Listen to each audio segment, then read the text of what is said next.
ষড়যন্ত্র মামলায় 6 মাসের কারাদণ্ড শেখ হাসিনার। আদালতের নির্দেশে জারি হয়েছে গ্রেপ্তারি পরোয়ানা। ইউনূসের বাংলাদেশে বদলার হাতিয়ার বিচার ব্যবস্থা। এ বিষয়ে বিস্তারিত জানবো। টেলিফোন লাইনে যুক্ত হয়ে গেছেন আমাদের প্রতিনিধি সৌম্য মুখার্জি। সৌম্য, কি জানতে পারছো এ বিষয়ে?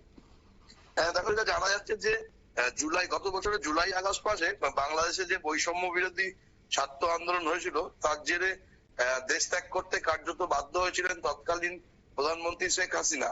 এবং তারপর থেকেই তিনি বন্ধু ভারতে নয়াদিল্লির নিরাপদ রাজনৈতিক আশ্রয় রয়েছেন বলেই খবর। কিন্তু তিনি দেশ ছাড়ার পর থেকেই বাংলাদেশে শুরু হয়ে গেছে বদলার রাজনীতি। আওয়ামী লীগ যারা রয়েছে কর্মী সমর্থক, তাদের পাশাপাশি বাংলাদেশে সংখ্যালঘু সম্প্রদায়ের মানুষের উপর তুমুল অত্যাচার হচ্ছে। বিভিন্ন জায়গায় হিন্দুদের উপর ধর্ষণের পাশাপাশি তাদের মন্দির ধ্বংস করা হচ্ছে, তাদের জায়গা জমি কেড়ে নেওয়া হচ্ছে। এর ফলে পরিস্থিতি খুবই খারাপ হয়ে গেছে। আর এরকমই অবস্থার মধ্যেই আজকে বাংলাদেশের প্রাক্তন প্রধানমন্ত্রী শেখ হাসিনাকে একটি ষড়যন্ত্র মামলায় 6 মাসের বিনাশ্রমে কারাদণ্ডের আদেশ দিল ঢাকার ট্রাইব্যুনাল। যেটা জানা যাচ্ছে যে পুলিশ প্রশাসন এবং তদন্তকারীদের হুমকি দেওয়ার অভিযোগেই ওই মামলা হয়েছিল। এবং তারপরে সেই মামলার বেশ কয়েকটি শুনানি হয় এবং তার তখনই প্রতিহিংস চরিতার্থ করার জন্য শেখ হাসিনার নামে গ্রেপ্তারি পরোয়ানা জারি করা হয়েছে বলে অভিযোগ হচ্ছে।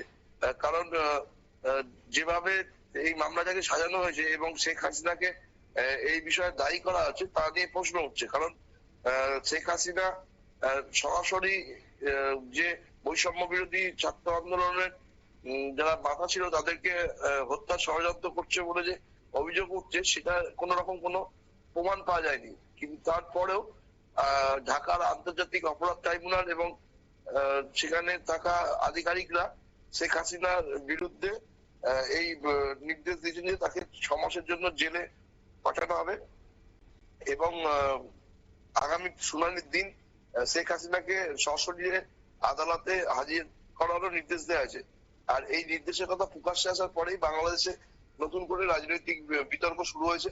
কারণ আমরা জানি যে গতকালই আইনজীবী হত্যা মামলায় চিন্ময় প্রভুকে সমর্থন যে জোট তৈরি হয়েছিল বাংলাদেশে সংখ্যালঘুদের উপর অত্যাচারের প্রতিবাদে, সেই জোটের মুখপত্র এবং প্রধান চিন্ময় প্রভুকে আইনজীবী হত্যা মামলার মূল অভিযুক্ত করে তার বিরুদ্ধে চার্জশিট জমা দেওয়া হয়েছে এবং সেখানে চিন্ময় বাবুকে দোষী সাব্যস্ত করে শাস্তি দেওয়ার পরিকল্পনা রয়েছে।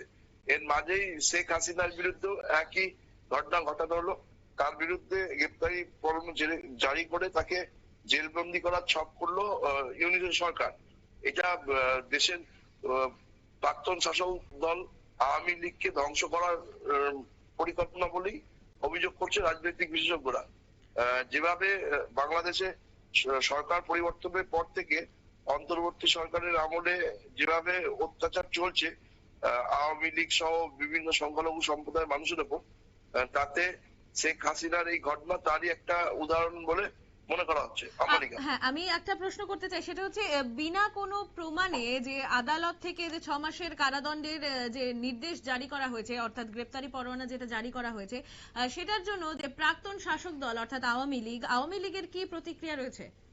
দেখো, যা পরিস্থিতি এখন, আওয়ামী লীগের যারা শীর্ষস্থানীয় নেতা ছিল তারা গত বছরের জুলাই আগস্টের আন্দোলনের পর থেকেই দেশ ছাড়া এবং তারপর থেকেই বিভিন্ন জায়গায় আওয়ামী লীগের কর্মী সমর্থকদের উপর প্রচন্ড অত্যাচার চালানো হয়েছে অন্তর্বর্তী সরকার এবং বিএনপি এবং জাতীয় পার্টির তরফ থেকে।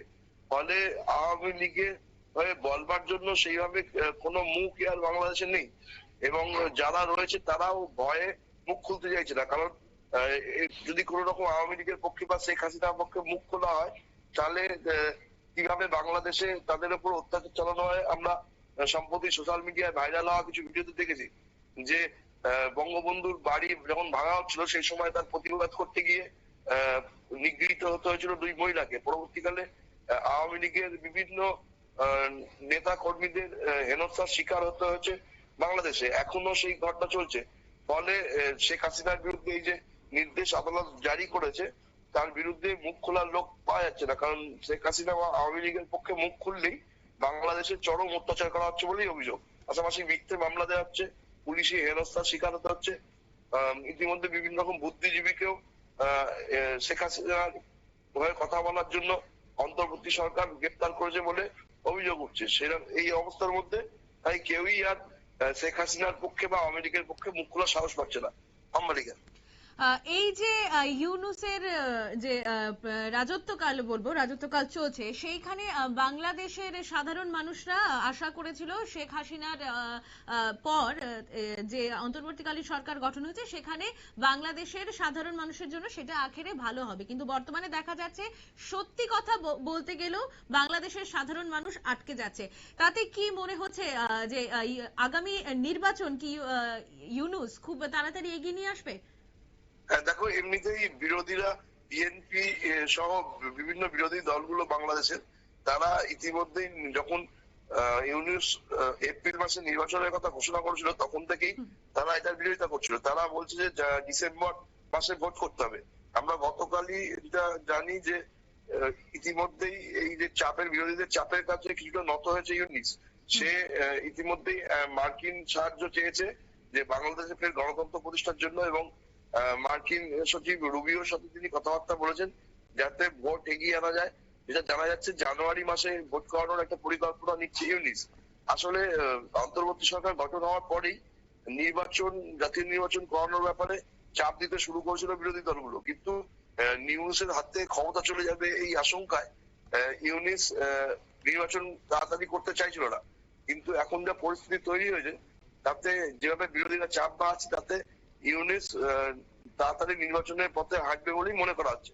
কিন্তু তার আগে ইউনূস চাইছে যে শেখ হাসিনা এবং আওয়ামী লীগের নাম পুরোপুরি বাংলাদেশের ইতিহাস থেকে মুছে দেওয়ার চেষ্টা করছে। সেই জন্য বঙ্গবন্ধুর সময় হওয়া বা তার পরবর্তীকালে ভাষা আন্দোলন বা বাংলাদেশের স্বাধীনতা আন্দোলনের সপেক্ষ হওয়া বিভিন্ন রকমের ভাস্কর্য এবং মূর্তি আমরা ভাঙতে দেখেছি। বঙ্গবন্ধুর মূর্তিও খুব নৃশংসভাবে ভেঙে ফেলা হয়েছে। আসলে ইউনূস চাইছেন যেভাবেই হোক সে যতক্ষণ ধরে উপদেষ্টা আছে ততক্ষণ পর্যন্ত আওয়ামী লীগের পুরোপুরি নির্মূল করাই তার লক্ষ্য। সেটা তিনি করার জন্যই চেষ্টা করছেন। তবে তার বিএনপির সাথে যে ঘনিষ্ঠতা বাড়ছে এটা সবাইকার অভিযোগ রয়েছে। অন্য বিরোধীদের তিনি এই জন্য পাত্তা দিতে চাইছেন না। আসলে ইউনূস চাইছে যে তিনি ক্ষমতা ছাড়ার পর যাতে বিএনপি ক্ষমতায় আসে এবং খালেদা জিয়ার পুত্র তারেক রহমান যাতে বাংলাদেশের প্রধানমন্ত্রী হয়, কারণ তারেক রহমানের সাথে ইউনূসের একটা ঘনিষ্ঠ যোগাযোগ আছে বলেই বাংলাদেশের রাজনৈতিক মহলের মত। আর ওই জন্য ইউনূস যেভাবে হোক নির্বাচন করিয়ে বিএনপি কে ক্ষমতায় বসাতে চাইছে বলেই অভিযোগ। অম্বালিকা একেবারে অনেক ধন্যবাদ জানাবো সৌম্যকে। আপনারা শুনলেন যে ষড়যন্ত্র মামলায় 6 মাসের কারাদণ্ড দেওয়া হয়েছে শেখ হাসিনাকে, কিন্তু বর্তমানে কোনো প্রমাণই নেই তার বিরুদ্ধে। তা সত্ত্বেও ইউনূস সরকার কিন্তু তাকে কারাবন্দী করার প্রচেষ্টায় রয়েছে, এবং বৈষম্য বিরোধী ছাত্র আন্দোলনের পর বাংলার যে অবস্থা তা কিন্তু রীতিমতো খারাপের দিকে এগিয়ে যাচ্ছে। বদলার রাজনীতি এবং সংখ্যালঘুদের উপর অত্যাচার, এবং ইউনূসের পক্ষ থেকে কিন্তু বিরোধীদের চাপের পর নির্বাচন এগিয়ে জানুয়ারি মাসে করার কিন্তু ইতিমধ্যেই ঘোষণা করেছে। কিন্তু এবারে দেখার বিষয় যে এই যে শেখ হাসিনাকে এই বিনা প্রমাণে 6 মাসের কারাদণ্ড দিয়েছে, সেটা নিয়ে আগামীতে আওয়ামী লীগ কি বলে। নিরবচ্ছিন্ন একটা বিজ্ঞাপন বিরতির সঙ্গে থাকুন।